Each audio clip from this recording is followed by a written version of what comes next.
Welcome to our channel. இளம் வயதில் பெண்களுக்கு ஹார்ட் அட்டாக் வரக்கூடிய முக்கிய காரணிகள் என்னென்ன அப்படிங்கிறத இந்த காணொளியில் பார்க்கலாம்.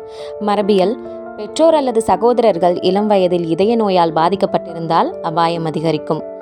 பாதுகாப்பற்ற வாழ்நிலை முறைகள்: அதிக எண்ணெய், சர்க்கரை, உப்பு சேர்க்கும் உணவுகள், உடற்பயிற்சி இல்லாமல் உடல் பருமனாகி விடுவது, இது எல்லாமே ஹார்ட் அட்டாக் வருவதற்கான முக்கிய காரணிகளாக கருதப்படுது.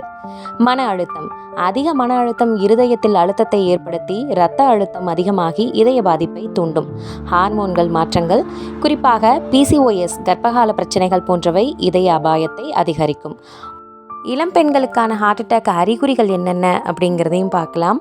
மார்பில் அழுத்தம் அல்லது வலி, தோளில், கழுத்தில், முதுகில், மேல் பக்க வயிற்றில் வலி அதிகமாக இருத்தல், அதிகமாக இரைப்பை வலி இருத்தல், அதிக களைப்பு, மூச்சு திணறல், வாந்தி, குமட்டல், தலை சுற்றல், மயக்கம், குளிர்ச்சியான வியர்வை, இவை எல்லாமே இதற்கான அறிகுறிகளாக கருதப்படுது. ஆகையால் முன்னெச்சரிக்கையுடன் இருப்போம். நன்றி, வணக்கம்.